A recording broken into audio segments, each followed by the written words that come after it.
Hi, I'm Karen Erickson, and this is my daughter, Kayla Caruana. We are both certified financial planners, and we run a practice at IG Private Wealth Management. Today, we're going to talk about taxation. Ooh boy, very fun. Yes. Super fun. Yes. So what we do as certified financial planners, which is a bit different than what accountants do, is we try and decide on the tax things that are going to happen in the future. So anything that hasn't happened yet and we're deciding on, that's where we come in. Yeah, creating a strategy, making sure that it's good going forward. Our accountants and at head office, as well as our clients' accountants, they work on the tax implications that have already happened. And that's why we want to work closely as a team to have a holistic view on a client's financial plan so that everyone's working together cohesively. We have accountants as clients, and this strategy works really, really well for us.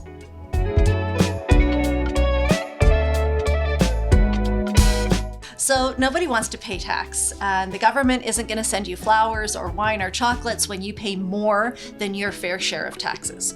So when you're working, we really want to look at your marginal tax bracket each and every year to make sure that you're making the right contributions, maybe to an RSP, to reduce the amount of tax owing each year.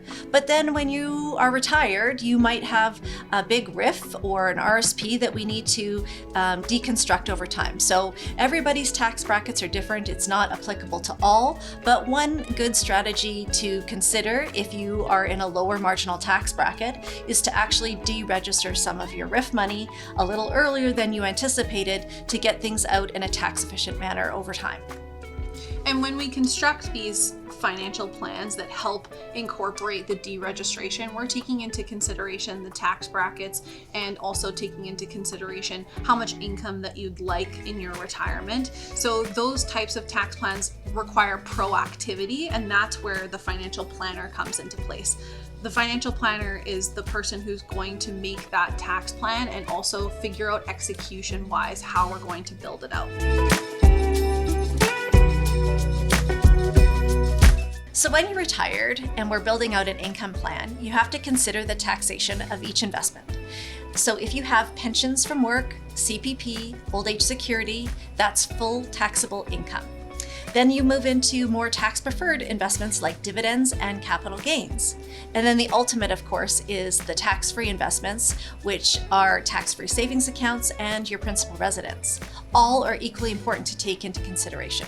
What we get often asked is, how can I tax efficiently take all of this money out? I've got my nest egg, now what am I doing to get it out? That's where we come in when building the tax plan to create that income. It's very easy for you to figure out where to put investments. You can use the internet to find all sorts of things on how to invest and figure out where to put the investments. It's a lot more difficult to figure out how to take those investments out in the most tax efficient way possible.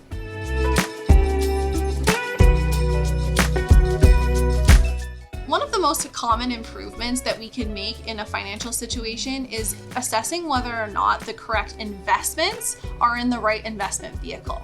The investment vehicles being the registered accounts, the non-registered accounts. Do we have the correct type of investment in that account in terms of taxation? For registered accounts, it can be a good strategy to have your 100% taxable investments inside of those, because when you pull money out of an RSP or out of a RIF, it is fully taxable anyway.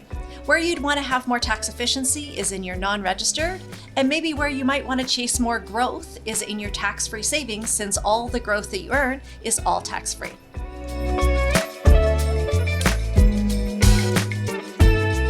Has your advisor ever asked you, what is your philosophy about tax? That might seem like a really weird question, but it's a really super important one.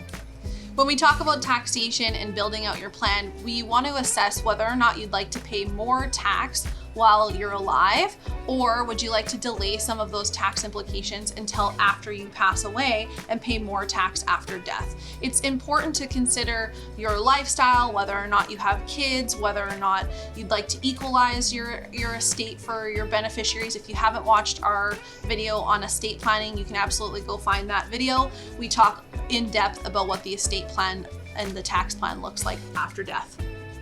Just to briefly touch on the estate tax side of things, when we talk about the investments and the vehicles of investments, we need to understand how they're also taxed upon death. One of the The big tax that we talk about is the income tax side of things. When you pass away, your RIF and LIF and all of the registered accounts besides the tax-free savings accounts become 100% taxable as income. You can imagine if you're the last person standing and you pass away and you have a $500,000 RSP as an example, how much income tax that will generate.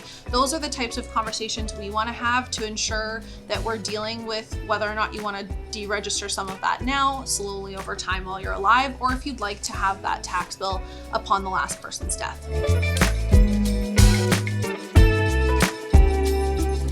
As a certified financial planner, we're making sure that your tax is always being checked. So we review our clients' tax returns to make sure that you're optimizing any deductions and credits. It's important to understand the difference between a tax credit and a tax deduction. And you want to make sure that you're also deducting your advisory fees on your tax returns each year. So making sure somebody's having a second look once your taxes are done and filed.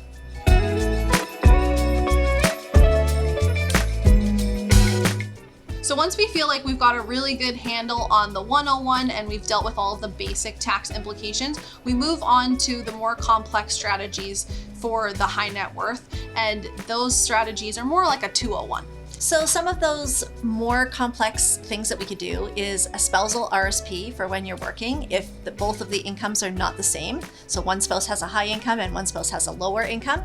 And then even more complex is more of a spousal loan and income splitting during retirement. So there are some strategies that we can minimize taxes and split taxes across a couple. So you might think, I'm not sure which strategy is applicable to me. We can absolutely help with those situations, especially when we're taking into consideration during your lifetime, one person's making more than the other. When we're putting into place these strategies, we also want to figure out on the other end, when we go to take the money out, do we have equal pots of money? How is that money going to look when it comes out? You'll want to take all of those things into consideration and think of the end goal versus what you're doing just right now.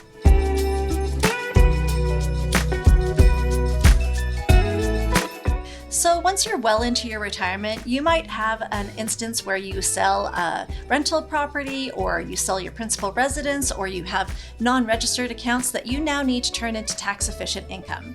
We have a T-Series investment that actually will do just that will send you stable, tax-efficient income stream throughout your lifetime, and it will help you to make sure that your whole tax plan is tax-efficient.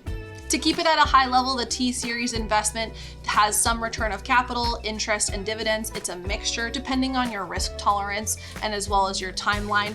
We will adjust that accordingly. What's important to remember is that something like this will help to lower your overall tax bill, and some people call it magic because it's a bit of a different strategy that we're able to have implemented into your plan if that's what you require in terms of tax efficiency. So today we've covered one of the drier parts of financial planning. You could say it was taxing. Yes, but it is important. If you would like to find out more information on your tax plan and your financial plan, please reach out to us. Thank you so much for watching today.